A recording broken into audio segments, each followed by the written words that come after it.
Horror movies can give a fright, but so can a good ghost story. Suspense is all about timing and gullibility. And if you can pull off both, you've got a hit. But what happens when the lines between fact and fiction start to blur?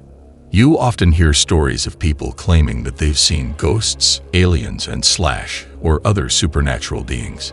If you've turned on the local news, you've definitely heard about a grisly murder or two. Sometimes it's a story even Stephen King couldn't dream of coming up with himself. That's when you start trusting in the strange. Once in a while, a story of a dreadful disappearance, demonic possession, or town full of devil worshippers will land in the local paper. Whether it's real or fiction, we often never find out. Maybe they're crazy, but maybe they're right. You be the judge. Below, we've rounded up the most unnerving real-life news tales below. In honor of spooky season, here are 13 we can't stop thinking about. In 1973, a man in Enfield, Illinois told reporters that he saw a weird little creature lurking in his yard. Per the Mid Vernon Register News, resident Henry McDaniel stated, "It had 3 legs on it, a short body, 2 little short arms, and 2 pink eyes as big as flashlights." The police later found scratches on the door screen and footprints that looked like a dog's, but with 6 toes. If they do find it, McDaniel said in the newspaper, they will find more than one, and they won't be from this planet. I can tell you that. To this day, no explanation has ever been found. In Colombia, the Hotel del Salto has more stories as one of the most haunted places on Earth, more than it does actual tenants. Turned into a museum, the hotel was designed by architect Carlos Arturo Tapias back in 1923, overlooking the Tequendama Falls. The views were said to be spectacular, but guests kept getting a little too close to the falls. Translated to Hotel of the Leap, the Hotel del Salto is full of stories of people leaping to their deaths. According to local legend, the indigenous Muisca tribe escaped from Spanish colonizers by leaping off the cliffs some centuries before. The Villisca Axe Murder House in Villisca, Iowa is a well-known tourist attraction for ghost hunters and horror lovers alike.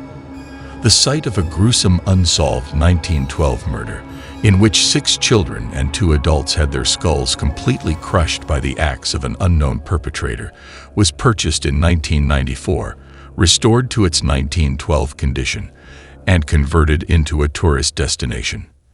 It costs $428 a night to stay at the old haunted home, where visitors always report strange paranormal experiences, such as visions of a man with an axe roaming the halls or the faint screams of children. But in November of 2014, the haunting took a darker turn. Robert Stephen Lorson Jr., 37, of Rhinelander, Wisconsin, was on a regular recreational paranormal visit with friends when true horror struck. His companions found him stabbed in the chest, an apparently self-inflicted wound, called 911, and Lorson was brought to a nearby hospital before being helicoptered to Creighton University Medical Center in Omaha. The Montgomery County Sheriff's Office said Lorson suffered the self-inflicted injury at about 12:45 a.m., which is around the same time the 1912 axe murders in the house began.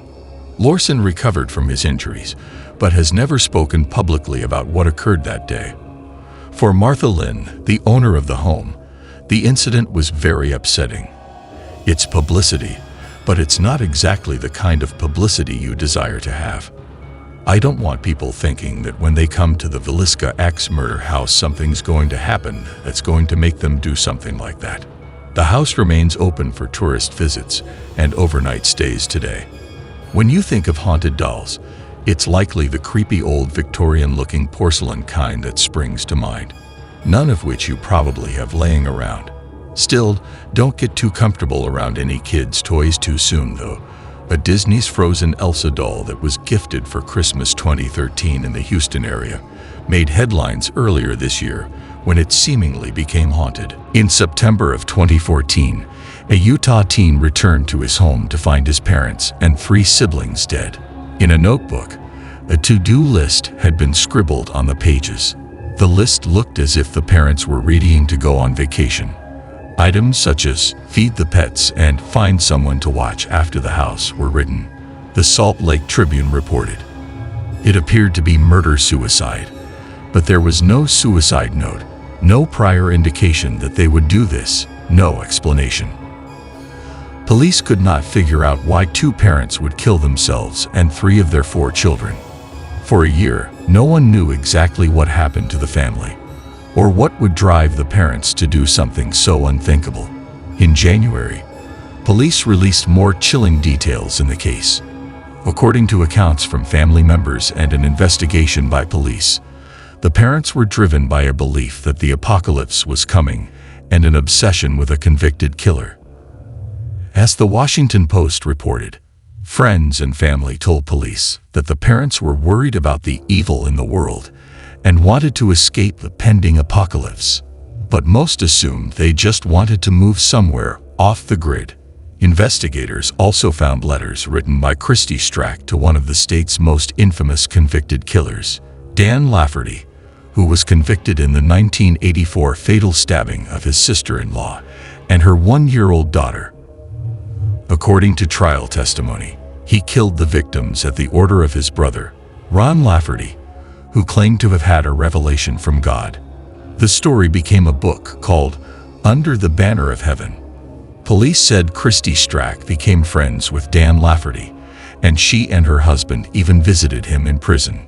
In 2007, ABC News documented a series of cell phone calls to families with terrifyingly specific death threats. The unidentified callers knew exactly what families were doing and what they were wearing. The families say the calls come in at all hours of the night, threatening to kill their children, their pets and grandparents. Voicemails arrive, playing recordings of their private conversations, including one with a local police detective. The caller knows, the family said, what they're wearing and what they're doing. And after months of investigating, police seemed powerless to stop them.